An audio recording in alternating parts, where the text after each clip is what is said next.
kita hari ini adalah segan negeriku.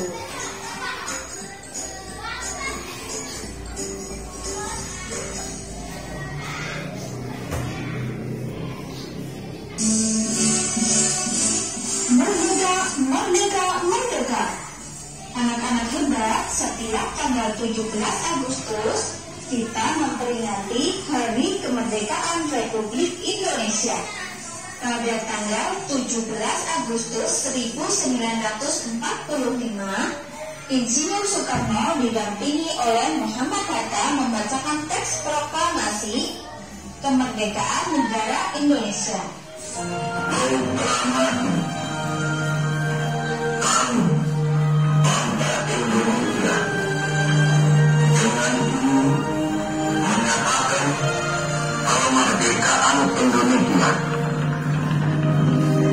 hal-hal yang mengenai pemindahan kekuasaan dan lain-lain diselenggarakan dengan cara bersama dan dalam tempo yang sesingkat-singkatnya. Jakarta, 17 Agustus 1945. Atas nama bangsa Indonesia, Soekarno, Hatta.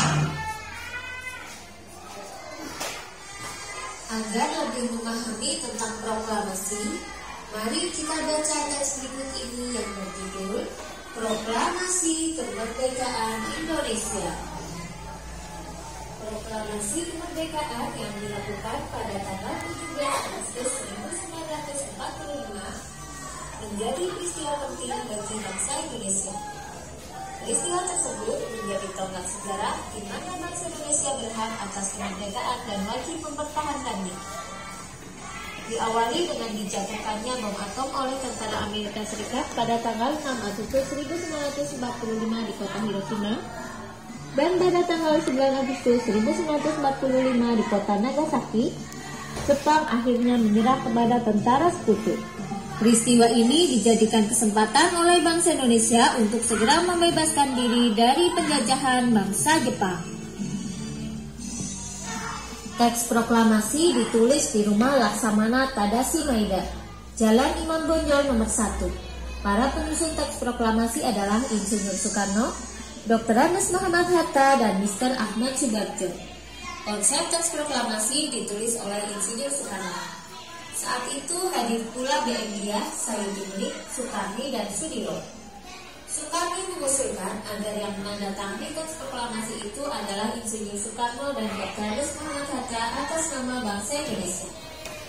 Teks proklamasi diketik oleh Sayuti Melik. Pagi harinya, 17 Agustus 1945 di kediaman Soekarno, Jalan Pegangsaan Timur nomor 56 telah hadir antara lain Suwiryo, Wilopo, Gafar Pringgadido, Tabrani, dan Trimurti. Acara dimulai pada pukul 10 dengan pembacaan proklamasi oleh Soekarno dan disambut pidato singkat Pamungkas. Kemudian, bendera merah putih yang telah dijahit oleh Ibu Fatmawati dikibarkan. Anak-anak, setelah ini kita akan membuat peta pikiran tentang proklamasi kemerdekaan Indonesia. Peta pikiran dapat dibuat menggunakan kata tanya adik Simba. Apa, di mana, kapan, siapa, mengapa, bagaimana.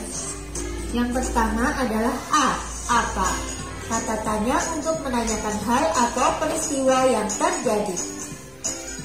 Di mana untuk menanyakan tempat. Kapan untuk menanyakan waktu. Siapa untuk menanyakan seseorang atau pelaku yang terlibat dalam sebuah peristiwa. Mengapa untuk menanyakan sebab.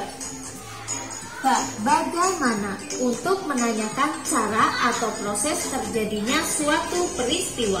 Nah, anak-anak, sekarang silakan kalian lengkapi peta pikiran tersebut dengan kalimat tanya sekaligus jawabannya berdasarkan kata tanya yang sudah kita pelajari tadi. Anak-anak hebat, Perbedaan daerah, agama, dan suku bangsa bukanlah penghalang bagi bangsa Indonesia untuk bersatu. Perbedaan pendapat menjelang proklamasi sempat terjadi, namun akhirnya mereka bersatu padu untuk memproklamirkan kemerdekaan Indonesia. Pada waktu itu, semangat persatuan sangat menonjol. Bangsa Indonesia memiliki tekad yang kuat. Tidak ada jalan lain dalam usaha memproklamirkan kemerdekaan kecuali menjalin persatuan dan kesatuan. Hal ini mencerminkan kerukunan dalam perbedaan. Proklamasi kemerdekaan memiliki makna yang sangat penting bagi bangsa Indonesia, yaitu sebagai berikut. Yang pertama, sebagai puncak perjuangan bangsa Indonesia melawan penjajah. Yang kedua, pengakuan kepada dunia luar bahwa Indonesia adalah negara yang merdeka. Yang ketiga, menaikkan martabat bangsa, yaitu menunjukkan bahwa negara Indonesia bebas dari penjajahan, memiliki martabat dan merupakan negara yang mandiri. Yang keempat, perjuangan sebagai negara baru yang mandiri dan tidak tergantung kepada negara lain. Yang kelima, tonggak sejarah negara Indonesia. Artinya, proklamasi merupakan awal dari masa kemerdekaan Indonesia yang terbebas dari penjajahan. Rekan-rekan hebat, tahukah kalian bahwa kerukunan dalam perbedaan memerlukan adaptasi atau penyesuaian diri. Di mana bumi dipijak, di sana langit dijunjung. Apabila kita berada di tempat yang baru, maka kita perlu menyesuaikan diri dengan keadaan setempat agar kita bisa diterima. Hal tersebut juga berlaku untuk tumbuhan loh.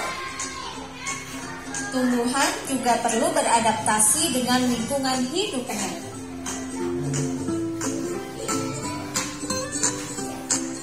Bagaimana cara tumbuhan beradaptasi? Ayo kita pelajari. Bunga teratai. Tahukah kamu bunga teratai? Tanaman ini tumbuh di air. Agar dapat menyesuaikan diri, tanaman ini memiliki akar di bawah air. Tangkai daunnya tumbuh menjalar sehingga daun teratai dapat mengapung di air. Daun teratai bundar dan lebar. Fungsinya adalah agar daun dapat menyerap cahaya matahari sebanyak-banyaknya. Hal ini akan berdampak saat penguapan air dan berfotosintesis.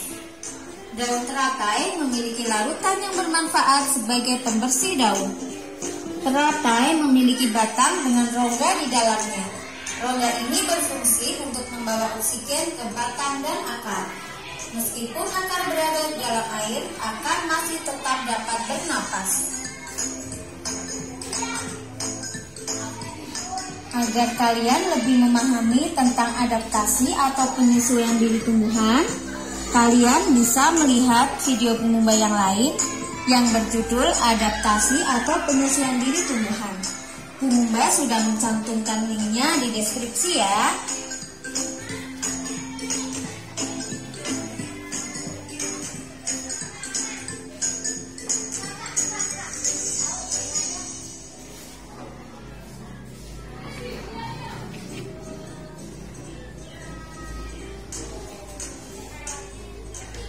Hebat, alhamdulillah pembelajaran hari ini sudah selesai.